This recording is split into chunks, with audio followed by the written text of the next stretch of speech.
اصلاح زمانہ ہے مقصد ہمارا۔ وسلام علی سید الرسل وخاتم الانبیاء وعلی آلہ واصحابہ الاتقیاء الذین هم خلاصۃ العرب العرباء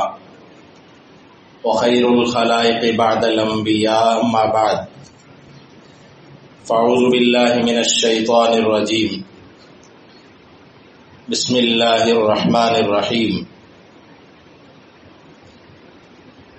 ما كان محمد ابا احد من رجالكم ولكن رسول الله وخاتم النبيين وكان الله بكل شيء عليما صدق الله العظيم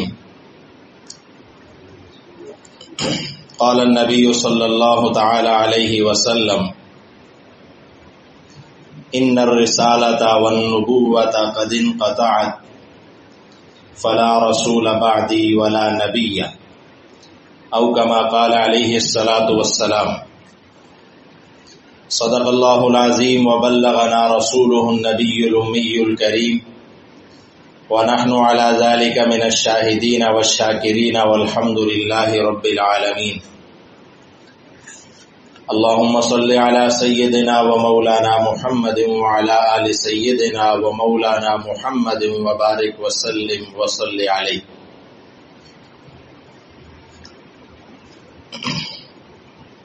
ہوں لاکھوں سلام اس آقا پر بت لاکھوں جس نے توڑ دیے، دنیا کو دیا پیغام سکون طوفانوں کے رخ موڑ دیے۔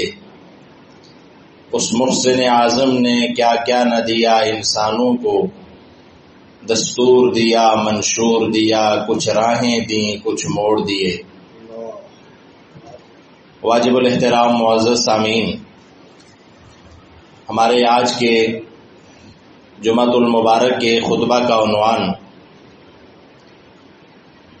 دفاع ختم نبوت اور دفاع پاکستان اور ہماری ذمہ داریاں، اسی عنوان سے متعلق چند باتیں آپ حضرات سے گوش گزار کرنی ہیں۔ دعا ہے کہ اللہ تعالی مجھے حق اور سچ کہنے کی اور ہم سب کو اس کے مطابق عمل کرنے کی توفیق عطا فرمائے۔ ہمارے آج کے خطبہ میں 3 عنوان ہیں ستمبر کے اس مہینے کی نسبت سے۔ ایک ہے دفاع ختم نبوت، ایک ہے دفاع پاکستان، اور تیسرا عنوان ہے ان دونوں عنوانات سے متعلق ہماری ذمہ داریاں۔ اگر ترتیب کو دیکھا جائے تو 6 ستمبر یوم دفاع پاکستان وہ پہلے ہے، اور 7 ستمبر یوم دفاع ختم نبوت کے عنوان سے منایا جاتا ہے، اور وہ ایک دن بعد ہے۔ لیکن اہمیت کے تناظر میں ہم پہلے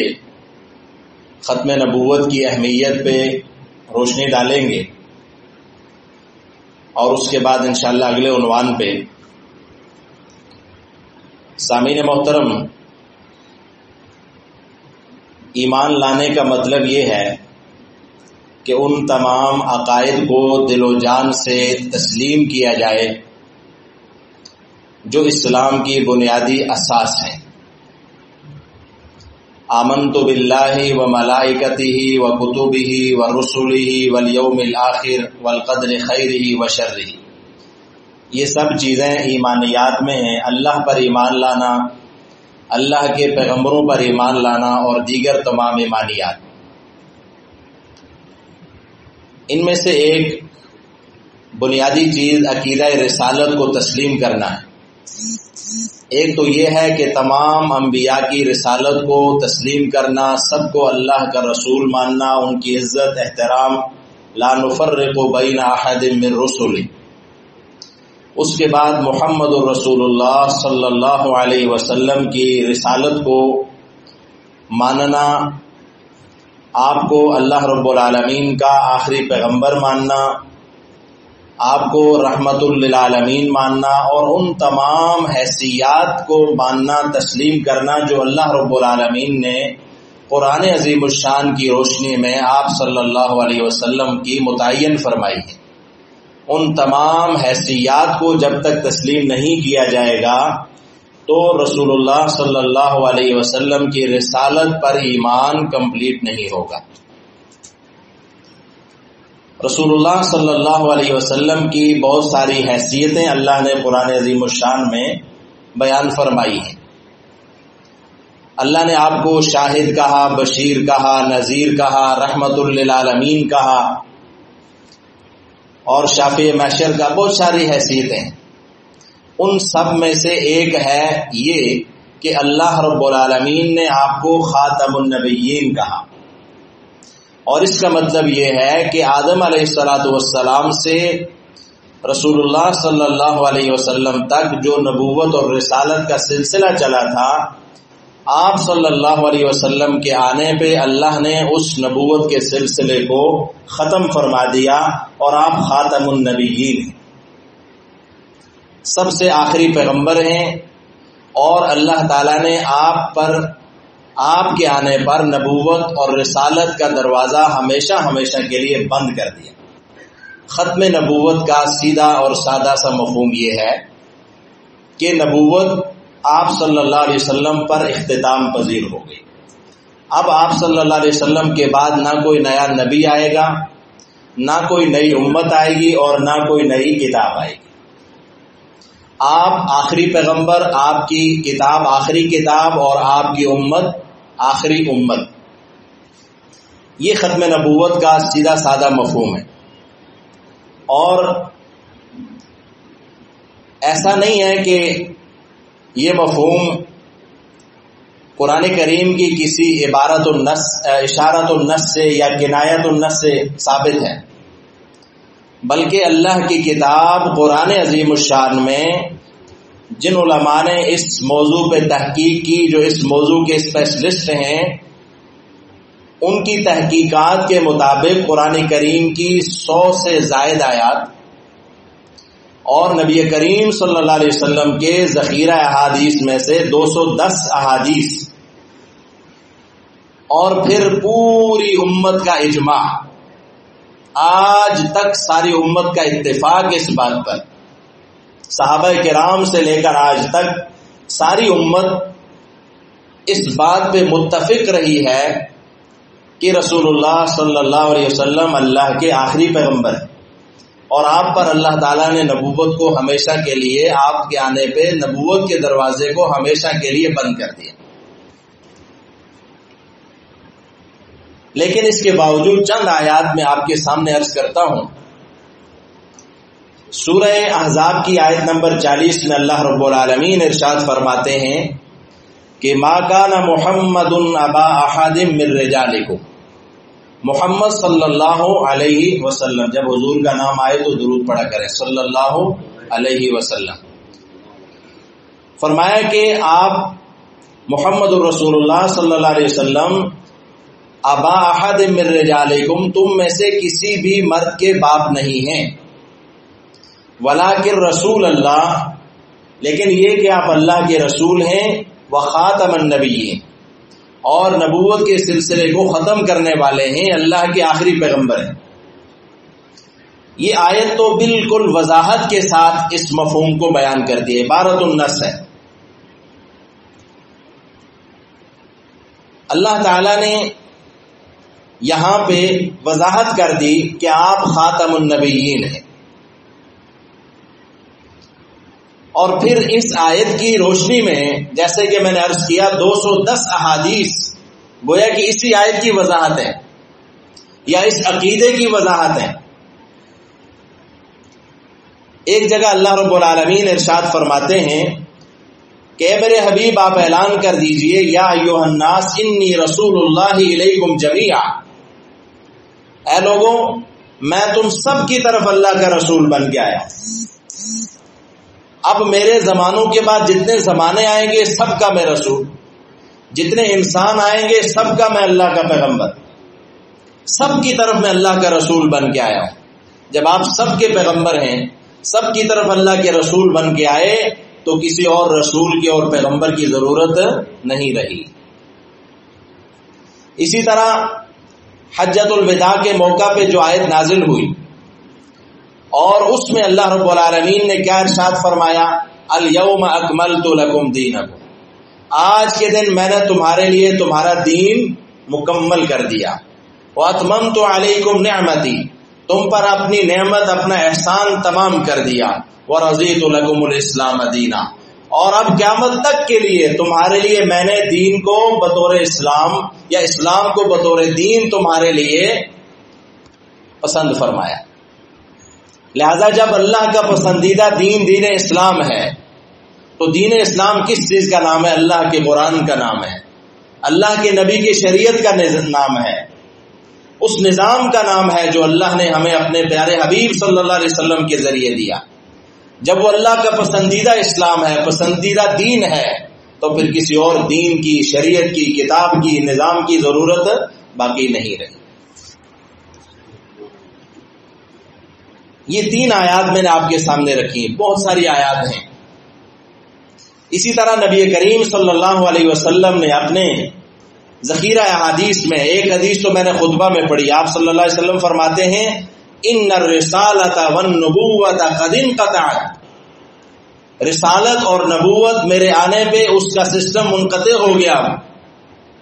لہذا فلا رسول بعدی، اب میرے بعد نہ کوئی رسول ہوگا، ولا نبی بعدی، اور نہ میرے بعد کوئی نبی ہوگا۔ لہذا خاتم کے معنی میں ابہام پیدا کرنے والے اور اس کے معنی اور مفہوم کو ڈکشنریوں اور اپنی چال بازیوں کے نتیجے میں چینج کرنے والے، وہ اس حدیث کو دیکھیں کہ آپ صلی اللہ علیہ وسلم نے خاتم کا معنی کیا بیان فرمایا۔ آپ فرماتے ہیں فلا رسول بعدی، میرے بعد کوئی رسول نہیں ہوگا، ولا نبی بعدی، اور میرے بعد کوئی نبی بھی نہیں ہوگا۔ تو خاتم النبیین جو اللہ نے بیان فرمایا اس کا یہی مطلب ہے۔ ایک حدیث میں آپ صلی اللہ علیہ وسلم نے اپنی حوالے سے فرمایا کہ ان لی اسماء، میرے بہت سارے نام ہیں، انا محمد و احمد وانا الماحی، فرمایا کہ میں محمد ہوں، میں احمد ہوں، وانا الماحی، اور میں ماحی ہوں، الذی یمحو اللہ بی الکفر، وہ جس کے ذریعے اللہ کفر کے نظام کو اور کفر کی طاقت کو اور کفر کے نظریات کو توڑ کے رکھے گا۔ اور فرمایا وانا الحاشر، اور آخر میں فرمایا وانا الذی العاقب، اور میں عاقب بھی ہوں۔ پھر عاقب کی وضاحت خود بیان فرمائی، عاقب کون ہوتا ہے؟ الذی لیس بعدی نبی، عاقب وہ ہے، میں وہ عاقب ہوں جس کے بعد کوئی اور نبی نہیں ہوگا۔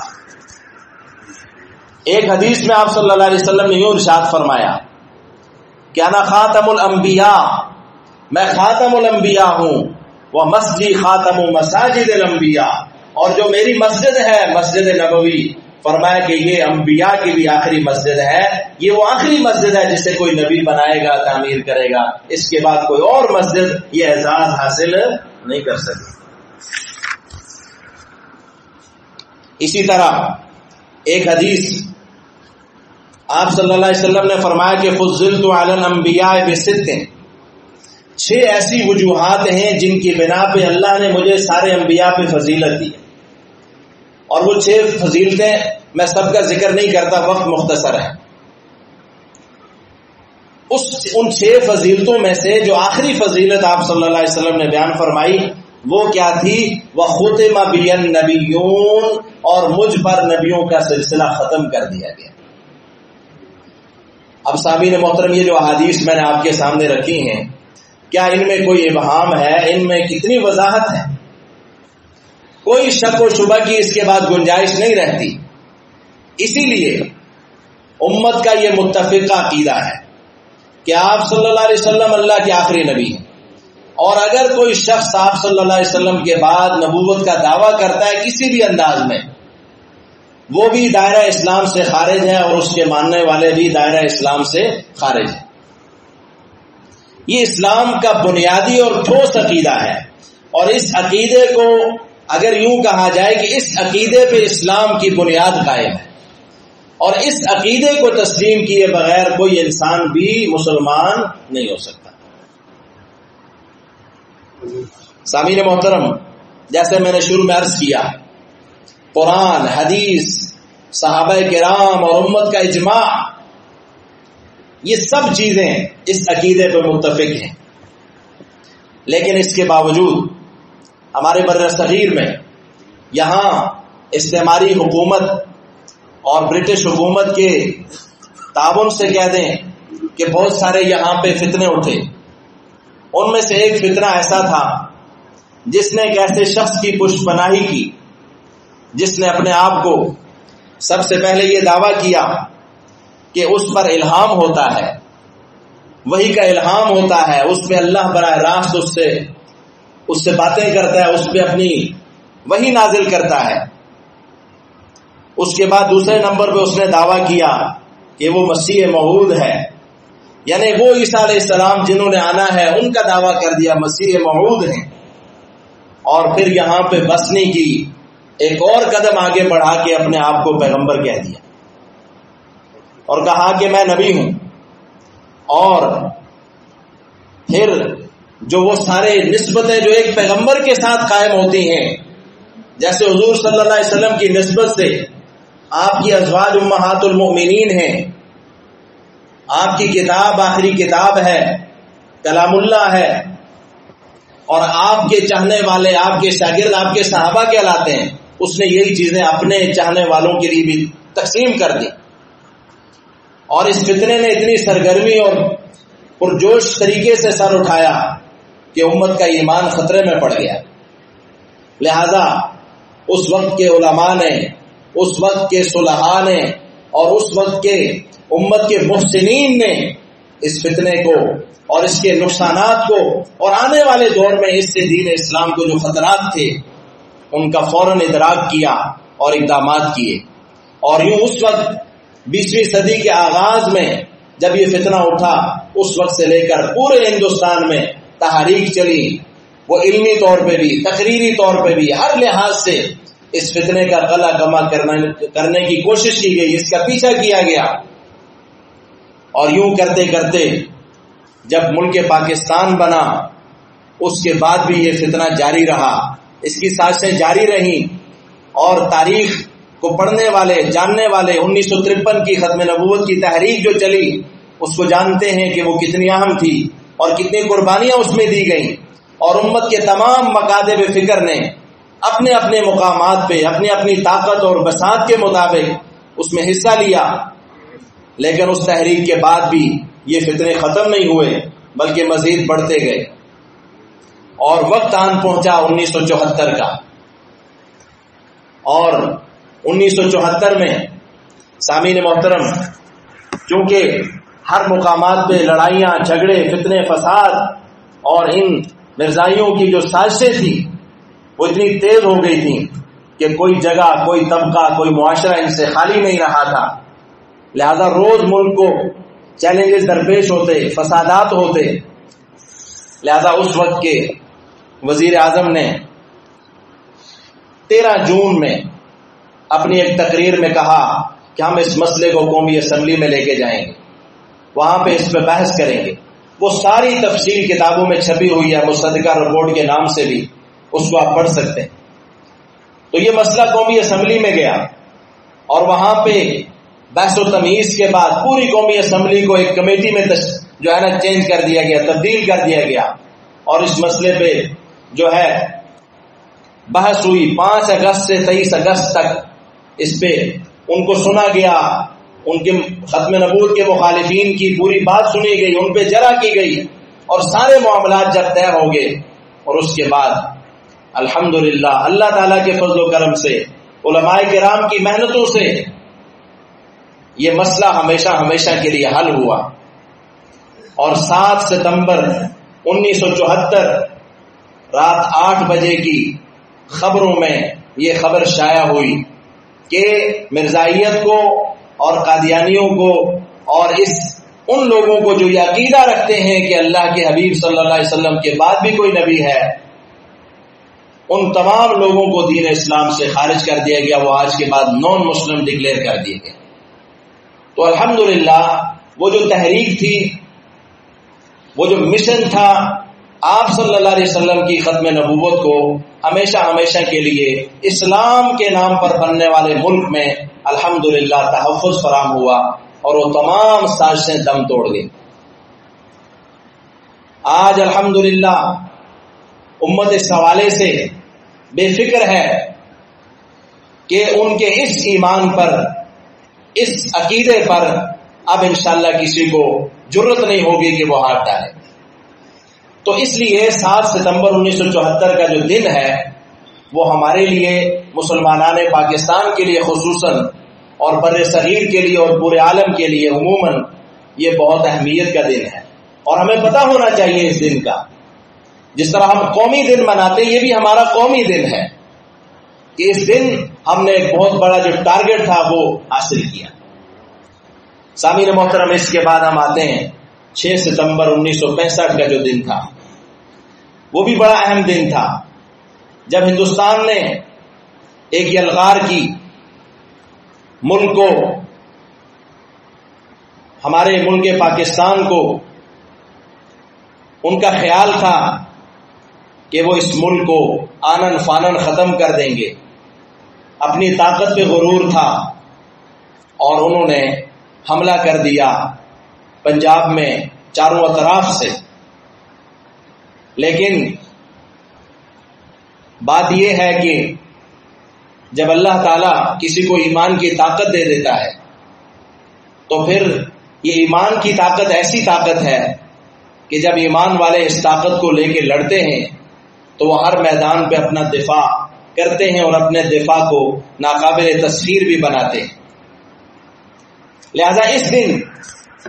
جو 6 ستمبر کا دن ہے، ہمارے جو وہ بزرگ جو آج آخری عمر میں ہیں وہ اس دن کی تاریخ کو جانتے ہیں، اس دن قوم کے جذبے کو اور ولولے کو جانتے ہیں کہ کیسے لوگوں نے، پاکستانیوں نے مل کر اپنی فوج کا ساتھ دیا اور اپنے اس ملک میں بچے کیا، بوڑھے کیا، جوان کیا، سب میدان میں نکلے اور اپنی فوج کے شانہ بشانہ وہ میدان میں آ کر لڑے۔ لہذا دشمن کو منہ کی کھانی پڑی۔ آج بھی سیالکوٹ کا جو چونڈا بارڈر ہے وہاں پہ جو ہندوستانیوں کے ٹینک پڑے ہوئے ہیں وہ ان کی جگ ہسائی کا باعث ہیں، وہ یہ بتاتے ہیں کہ انہیں کس طرح ناکامی کا سامنا کرنا پڑا۔ اور ہمارے یہ برکی اسٹیشن، برکی سائیڈ پہ میجر عزیز بھٹی شہید نے شہادت کا جام نوش کیا اور اکیلے جو ہے انہوں نے 10-12 دن تک ان کے ساتھ تھوڑے سے سپاہیوں نے مل کر یہاں پہ ملک کا دفاع کیا، اور ہمارے ملک کا ایک بہت بڑا نشان حیدر جو ایوارڈ ہے انہیں دیا گیا۔ تو بری فوج نے ہر محاذ پہ مقابلہ کیا، اپنی قوم نے ان کا ساتھ دیا، ان کا حوصلہ بڑھایا۔ اسی طرح ہماری بحری فوج اور ہماری فضائی فوج نے بھی اسی جنگ میں، ہم جانتے ہیں کہ پاک فضائیہ کے عظیم ایک مرد مجاہد نے دنیا کا ایک ایسا ریکارڈ بنایا کہ 1 منٹ میں دشمن کے 5 طیارے گرائے۔ 1 منٹ سے بھی کم وقت میں دشمن کے 5 طیارے گرا کر میسج دیا دنیا کو کہ یوں ملک کا دفاع کیا جاتا ہے۔ اور اسی طرح ہماری جو بحری فوج تھی انہوں نے بھی کوٹ دوارکا کے ریڈار اسٹیشن کو انڈیا کے تباہ کیا اور اپنی محدود صلاحیتوں کے باوجود انہوں نے دشمن کو ناکوں چلنے چبوائے۔ سامعین محترم، بات یہ ہے کہ یہ ملک اسلام کے نام پہ بنا ہے، یہاں کے رہنے والے، کلمہ پڑھنے والے، اللہ اور اس کے رسول صلی اللہ علیہ وسلم پہ ایمان رکھنے والے لوگ ہیں۔ جب اس ملک کو حاصل کیا گیا تو اسلام کے نام پہ حاصل کیا گیا، کلمے کی بنیاد پہ۔ پاکستان کا مطلب کیا؟ لا الہ الا اللہ۔ اس کلمے کی بنیاد پہ اس ملک کو حاصل کیا گیا۔ یہ ملک صرف زمین کی اجارہ داری اور محض زمین کا ایک ٹکڑا حاصل کرنے کے لیے اسٹرگل نہیں کی گئی۔ بلکہ اس لیے اس ملک کو بنایا گیا تاکہ یہاں پہ اللہ کے نظام کو اس کلمے کی بنیاد پہ نافذ کیا جائے۔ لہذا جب تک اس ملک میں اسلام باقی ہے، جب تک اس ملک میں کلمے کا نظام باقی ہے، اس کلمے کے پڑھنے والے یہاں پہ باقی ہیں، انشاءاللہ ہمارا ایمان ہے کوئی دنیا کی طاقت اس ملک کو نقصان نہیں پہنچا سکتی۔ انشاءاللہ جب تک دین اسلام رہے گا، انشاءاللہ جب تک یہ کلمہ رہے گا، یہ ملک بھی باقی رہے گا۔ 7 ستمبر کا دن نظریاتی فتح تھی اس ملک کی کہ اس ملک کے نظریات کو ہمیشہ کے لیے محفوظ بنا لیا گیا۔ اس ملک کے نظریات جو نظریاتی حدود تھی ان کو محفوظ کیا گیا، اور ان تمام سازشی عناصر کو، طاقتوں کو یہ میسج دیا گیا کہ انشاءاللہ جب تک یہاں اس کلمے کے پڑھنے والے، اللہ کی توحید اور پیغمبر صلی اللہ علیہ وسلم کی رسالت کو ماننے والے موجود ہیں، اس ملک کا کوئی عقیدہ، کوئی نظریہ یہاں کے ایمان والوں کا اس کو خراب نہیں کیا جا سکتا۔ ہم جتنے اپنے ملک کی جغرافیائی سرحدوں کے لیے حساس ہیں، ہم اتنا اپنی نظریاتی سرحدوں کے لیے بھی حساس ہیں، اور ہم جانتے ہیں کہ کس طرح اپنے نظریات کا تحفظ کیا جاتا ہے اور کس طرح اپنے جغرافیائی حدود کا تحفظ کیا جاتا ہے۔ اب آخر پہ ہماری ذمہ داریاں کیا ہیں اس حوالے سے، جو ہمارا تیسرا عنوان ہے اس خطبے کا، ذمہ داریاں کیا ہیں۔ 7 ستمبر 1974 دفاع ختم نبوت، اس کے حوالے سے ہماری ذمہ داریاں کیا ہیں، اور یوم دفاع پاکستان 6 ستمبر 1965 اس کے حوالے سے ہماری ذمہ داریاں کیا ہیں۔ سامعین محترم، بات یہ ہے کہ جب تک ہم غافل رہیں گے، ہم نہ اپنے نظریات کا تحفظ کر سکیں گے اور نہ ہم اپنے جغرافیائی حدود کا تحفظ کر سکیں گے۔ عقیدہ ختم نبوت ہو یا کوئی اور عقیدہ ہو، یہ بات بھی ذہن میں رکھیں، ایمان لانے کے لیے تمام عقائد کا تسلیم کرنا ضروری ہے۔ سارے عقائد کو آپ مانیں گے تو آپ ایمان میں شامل ہوں گے، لیکن خدا نہ خواستہ کوئی انسان کسی ایک عقیدے سے بھی پھر گیا، وہ باقی سارے عقیدوں کو مانتا ہو، اگر وہ ختم نبوت کو نہیں مانتا، رسول اللہ صلی اللہ علیہ وسلم کے بعد کسی اور پیغمبر کو، کسی اور کو وہ پیغمبر مانتا ہے، کسی اور کو نبی مانتا ہے، یہ عقیدہ رکھتا ہے کہ اس پہ بھی کوئی کتاب نازل ہوئی ہے، یہ عقیدہ رکھتا ہے کہ اس کے ماننے والے یا اس کی ازواج بھی امہات المؤمنین ہیں، یا اس کے ماننے والے صحابہ ہیں، نعوذ باللہ من ذالک، تو پھر یاد رکھیں وہ نمازیں جتنی مرضی پڑھ لے، وہ قرآن جتنا مرضی پڑھ لے، وہ جتنی مرضی دیگر عبادتیں کر لے، وہ مسلمان نہیں ہو سکتا۔ کافر ہونے کے لیے کسی ایک عقیدے کا کفر بھی بہت ہے، کافی ہے۔ اس لیے عقیدہ ختم نبوت کا اگر کوئی انکار کر دے، وہ جتنی مرضی نمازیں اور حج اور روزے رکھ لے، وہ جتنی مرضی اذانیں دے دے، وہ مسلمان نہیں ہو سکتا۔ اور میں آپ کے سامنے یہ بات رکھنا چاہتا ہوں، ساری اسلامی جنگیں جو نبی کریم صلی اللہ علیہ وسلم کے دور میں غزوات ہوئے،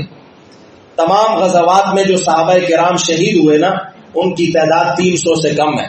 269 یا اس سے قریب قریب ہے۔ نبی کریم صلی اللہ علیہ وسلم کے وصال مبارک کے بعد جب نبی حضرت ابوبکر صدیق رضی اللہ تعالیٰ عنہ کا زمانہ خلافت تھا، اس زمانے میں مسلمہ کذاب، جس نے آپ صلی اللہ علیہ وسلم کے زمانے میں نبوت کا دعویٰ کیا تھا، اس کے خلاف جو جنگ یمامہ ہوئی، جس میں سب صحابہ نے مل کے ختم نبوت کے دفاع کے لیے نکلے کہ تم اپنے آپ کو کیسے پیغمبر کہتے ہو، نبوت کا دروازہ تو حضور پہ بند ہو گیا، دفاع کے لیے نکلے۔ اس ایک میدان میں، ایک جنگ میں 1200 صحابہ شہید ہوئے۔ گویا کہ ختم نبوت کے دفاع کے لیے کتنے سو صحابہ نے شہادت دی؟ 1200 صحابہ نے شہادت دی۔ صحابہ کرام نے یہ بتایا کہ مسلمانوں، عقیدہ ختم نبوت اتنا اہم ہے، لہذا غفلت سے باہر آؤ اور یہ کسی کی نمازوں پہ نہ جاؤ،